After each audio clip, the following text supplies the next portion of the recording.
تو میں نے اپنے حضرت سے کہا کہ حضور سارے دکھ کٹھے ہی آ گئے، کیا کیا جائے؟ تو آپ فرمانے لگے بڑے خوش نصیب ہو، جوانی میں اللہ نے دکھ دے دیے، بڑھاپے میں آئے تو برداشت نہیں ہوتے، یہ تو بڑے وقت پہ آ گئے، شکر ادا کرنا چاہیے، اس زمانے میں برداشت نہیں ہوتے، اب آسانی ہے، ان کو برداشت کرو، ہمت کرو۔ حضرت یونس علیہ السلام کی دوستی ہوگی حضرت جبریل امین سے، تو جناب جبریل ملنے آئے، حضرت یونس علیہ السلام فرمانے لگے جبریل میرا دل کرتا ہے مجھے اس بندے کی ملاقات کرا جو اللہ کا سب سے زیادہ عبادت گزار بندہ ہے۔ حضرت جبریل امین لے گئے دور فلسطین کے علاقے میں، اور لے جا کر ایک بندے سے ملاقات کرائی جس کی دونوں آنکھیں بھی کوئی نہیں تھی، دونوں بازو بھی کوئی نہیں، دونوں پیر بھی کوئی نہیں، اور اس بندے کی زبان پر لفظ بڑا کیا جاری تھے، یا اللہ تیرا شکر ہے، یا اللہ تیرا، بول کے کہیے یا اللہ تیرا، اے اللہ تیرا شکر ہے، شکر کر رہا تھا۔ حضرت جناب سیدنا یونس علیہ السلام کہنے لگے میں نے تجھے عبادت گزار کو ملانے کو کہا تھا، تو کہاں لے آیا؟ حضرت جبریل کہنے لگے یونس یہ ہر چیز جانے کے باوجود اپنے رب کی رضا پہ راضی ہے، اس وقت دنیا میں نبیوں کے بعد جس سے اللہ سب سے زیادہ پیار کر رہا ہے وہ یہی بندہ ہے، یہ اپنے رب کی رضا پہ راضی ہے۔ مانا کہ جب اس حال میں راضی ہے تو بس ٹھیک ہو گیا، وصل اچھا ہے نہ فراق اچھا ہے، بس جس حال میں محبوب رکھے وہی حال اچھا ہے، بس جس حال میں انہوں نے رکھا بات ٹھیک ہو گئی۔ اس میں اب انسان شکوا کرتے پھرے کہ یہ کس طرح ہے وہ کس طرح، اپنے آپ کو مطمئن رکھا۔ میرے بھائی یاد رکھیں آزمائشیں تکلیفیں آپ کو بڑا کرنے کے لیے آتی ہیں، ہم آزمائش کو برا جانتے ہیں، دکھ کو برا جانتے ہیں، دکھ تو بڑے پیارے ہوتے ہیں، یہ رونے کا سلیقہ سکھاتے ہیں، یہ اللہ کو منانے کا طریقہ سکھاتے ہیں، یہ مسجد میں جانے کا، وہ جو سکھی بندہ ہے نا سکھی، مجھے ایک صاحب کہنے لگے دو قسم کے لوگ مدینے سے آتے، مدینہ شریف پوچھنے لگے، کہنے لگے حضرت جی دو قسم کے بندے ہیں، کچھ واپس جاتے ہوئے تڑپ رہے ہیں، کچھ تصویریں کھینچ رہے ہیں رخصتی کے وقت، فرق کیا ہے؟ تو میں نے کہا وہ جو تصویریں کھینچ رہا ہے وہ امیر آدمی ہے، اسے پتا ہے کہ میں پھر ٹکٹ لے لوں گا مہینے کے بعد پھر آ جاؤں گا، اور یہ مدینہ چھوڑتے ہوئے تڑپ رہا ہے یہ کوئی غریب ہے، یہ کہہ رہا ہے پتہ نہیں دوبارہ موقع ملے کہ نہ ملے، یہ دکھی ہے، یہ آزمائش میں دکھی سکھی بندہ تو مکے جا کے نہیں روتا، وہاں بھی کھڑا ہے ڈٹ کے کھڑا، دکھی کوئی نہیں تو روئے کیسے؟ دکھی دی گل دکھی آئی جانے، دکھی دی گل، کیا خوبصورت لفظ ہے میاں صاحب کی، اور لفظوں میں حسن دیکھے کہنے لگے دکھی دی گل دکھی آئی جانے تے سکھی نو کی خبراں، تے یار جنہاں دے موت نے مارے روندے نہیں تک قبراں۔ یہ مشکل مرحلہ ہوتا ہے جب انسان تکلیف پہ ہوتا ہے پھر اسے احساس ہوتا ہے، اور تکلیف والے کو ہی تکلیف والے کی تکلیف کا احساس ہوتا ہے۔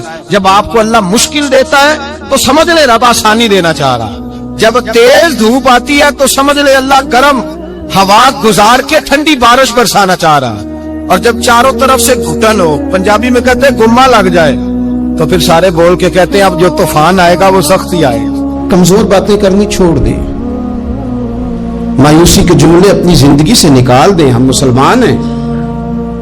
آپ بیمار ہو گئے ہیں تو یہ بھی خدا کا فضل ہے، گناہ معاف ہوں گے۔ اگر اللہ تعالیٰ نے فقیر بنا دیا، غریبی آ گئی ہے تو یہ بھی فضل ہے، امیروں سے پہلے جنت میں جائیں گے۔ اگر اللہ تبارک و تعالیٰ نے کسی جگہ آپ کو مکان نہیں دیا اور دوسرے کو دے دیا ہے تو آپ وہ لوگ ہیں جو عظیم سنت ادا کر رہے ہیں سیدنا بلال حبشی کی۔ اگر کسی جگہ کوئی کمزوری آ گئی ہے، کوئی پیچھے رہ گئے ہیں تو یہ خدا کا فضل ہے۔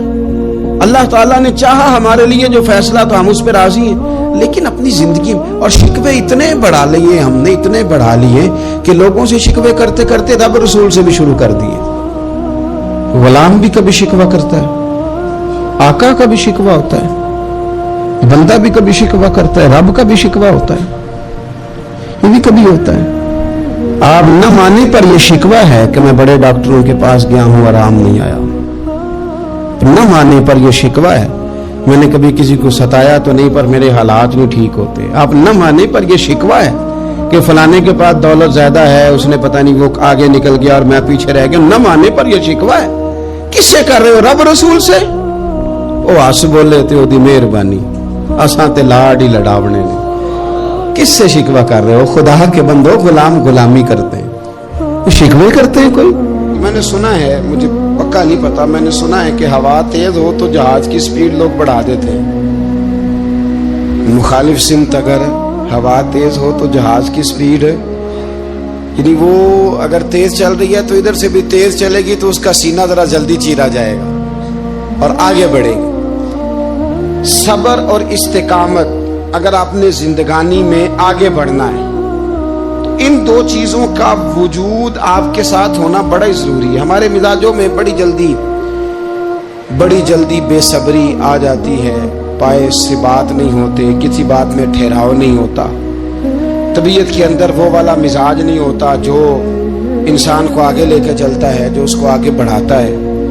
اگر آپ نے آگے بڑھنا ہے تو پھر ذرا آپ میں کے مزاج میں ٹھہراؤ ہونا چاہیے، پھر ذرا تھوڑا سا سکون ہونا چاہیے۔ میرے رسول کریم علیہ السلام کی خدمت میں ایک شخص نے عرض کیا تھا، یا رسول اللہ صلی اللہ تعالی وسلم، مجھے کوئی ایسی نصیحت کر دے کہ پھر مجھے کسی اور سے پوچھنے کی ضرورت نہ رہے۔ تو حضور نے ایک ہی جملہ کہا، فرمایا جب تو نے کہا نا کہ اللہ میرا رب ہے، پھر ڈٹ جا، پھر اس پہ ڈٹ جا، پھر کھڑا ہونا سی۔ جب آپ میں استقامت ہوتی ہے، صبر ہوتا ہے، دیکھیں حالات جب بگڑے تو انہیں صحیح ہونے میں ٹائم لگتا ہے کہ فوراً ٹھیک ہو جاتے ہیں۔ آپ بیمار ہو گئے، تکلیف ہوئی، کوئی آپ کو بیماری لگ گئی، آپ ڈاکٹر صاحب کے پاس گئے، انہوں نے آپ کو دیکھا، ٹریٹمنٹ کی، پھر دوائیاں لکھی، پھر انہوں نے آپ کو کہا کہ آپ کو 1 ہفتہ یا 1.5 ہفتہ دوائی کھانی ہے، یہ ایک شربت کی شیشی ہے، یہ ایک بوتل ہے، یہ ایک سیرپ ہے، 1 چمچ صبح 1 شام، اور پورا ہفتہ آپ نے استعمال کرنا ہے۔ اب آپ تو کہہ رہے تھے کہ میں نے ابھی ٹھیک ہونا ہے گھنٹے کے بعد، تو سارا نہ پی لوں، سیرپ سارا نہ پی لوں ابھی، اور 1.5 ہفتے کی دوائی ابھی نہ کھا لوں، تھوڑی تھوڑی کر کے بھی تو کھانی ہے نا، ساری کٹھی نہ کھا لوں، ہو جائیں گے ٹھیک؟ کیا خیال ہے آپ کا؟ نہیں ہوں گے۔ کیوں؟ اس لیے کہ جس ترتیب سے ڈاکٹر نے آپ کو بتلایا ہے، آپ کا وجود اسی ترتیب سے اسے قبول کرے گا، آپ کا جو وہ مرض ہے وہ اسی ترتیب سے بہتر ہوگا جس ترتیب سے ڈاکٹر نے، طبیب نے، حکیم نے آپ کو بتلایا ہے، اسی مرتب ترتیب سے آپ نے اس کو دوا کو استعمال کرنا ہے، تو اسی ترتیب سے وہ سارے معاملات ٹھیک ہوں گے۔ اب آپ کا تو منشا تھا کہ میں نے سویرے فوراً اٹھنا ہے اور میں نے دوا کھانی ہے تو میں نے فٹافٹ ٹھیک ہو جانا ہے، تو بھئی یہ آپ کی منشا تو ہے، لیکن حکمت کا تقاضا یہ نہیں ہے۔ حکمت کا تقاضا یہ ہے کہ آپ کو 1 گولی کھانی ہے، 1 چمچ سیرپ کا پینا ہے، آپ کو مناسب پرہیز کرنا ہے، اس کے بعد جا کے آپ کی طبیعت ٹھیک ہوگی۔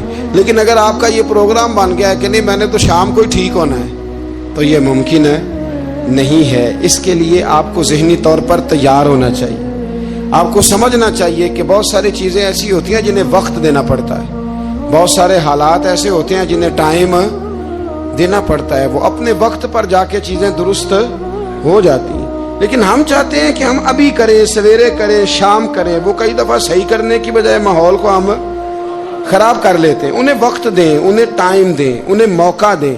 لیکن جو بندہ صبر ہی نہ کر پائے، جو صبر ہی نہ، جو کہ جی بڑی دور سے آیا ہوں، بڑی دیر ہو گئی، بڑا ٹائم ہو گیا، کب جا کے مسئلہ حل ہوگا، وہ جو آپ نے بتایا تھا وہ تعویذ کب اثر کرے گا، وہ دعا کب قبول ہوگی، وہ فلانا معاملہ کب، بھئی یہ ڈیٹ تو آپ کو رب رسول ہی دے سکتے ہیں، بندہ تو کوئی اطلاع ہی دے گا، پیغام ہی دے گا، دعا ہی کرے گا۔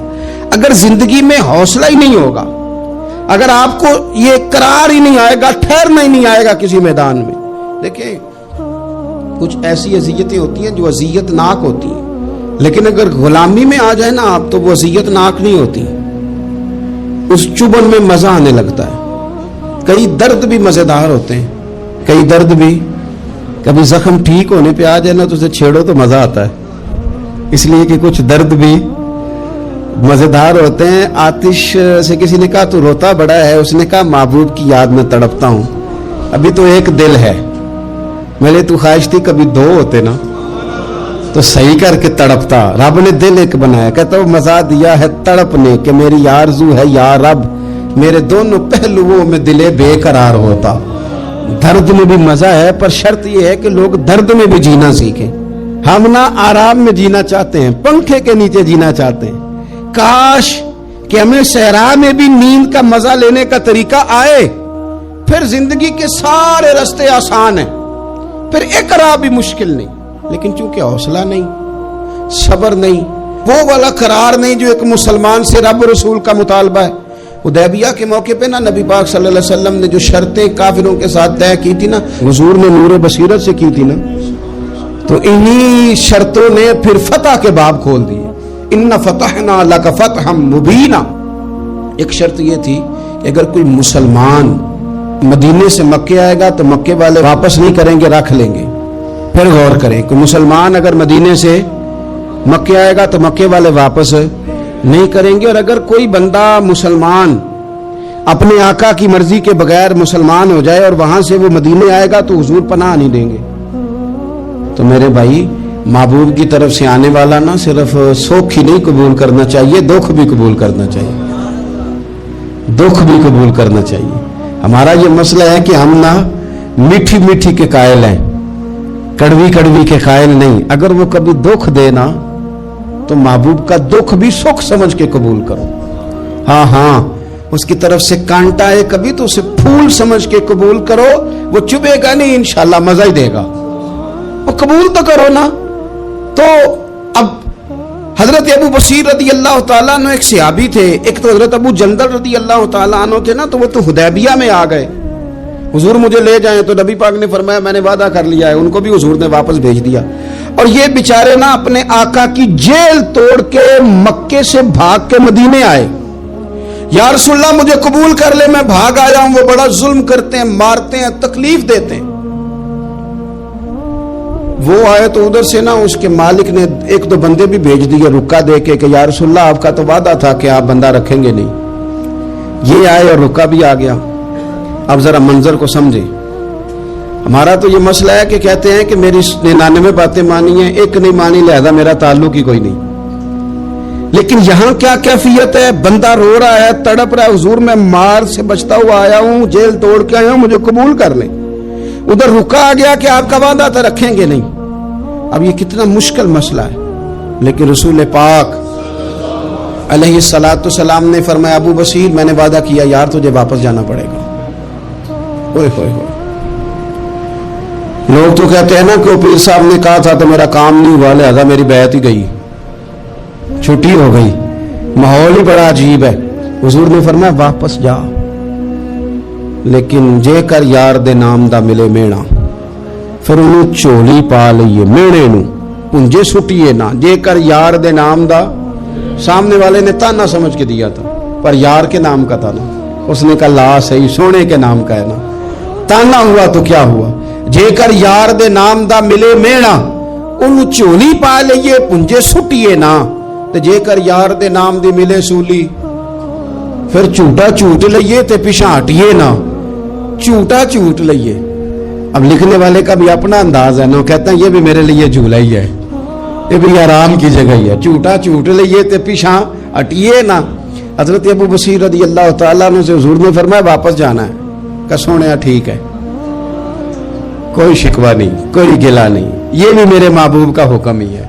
اور کیا بات ہے، میرے نبی وعدوں کے پکے ہیں، کیا بات ہے، حضور نے جو کہا کر کے دکھایا۔ کہتے ہیں میں واپس جا رہا تھا، ایک دو بندے ساتھ تھے، جب مدینے کی حد گزر گئی نا، حضور نے تو کہا تھا نا مدینے میں پناہ نہیں دینی، تو میں نے اس سے کہا یار تلوار بڑی سونی ہے، میرا دکھانا، اس نے دکھائی تو ایک کی میں نے گردن کاٹ دی، دوسرا ویسے ہی بھاگ گیا، بھاگ کے حضور کے پاس آیا جی اس نے تو مار دیا۔ تو سرکار فرمانے لگے میں نے تو وعدہ پورا کیا تھا نا، تم سے نہیں سنبھالا گیا تو معاملہ تمہارا ہے۔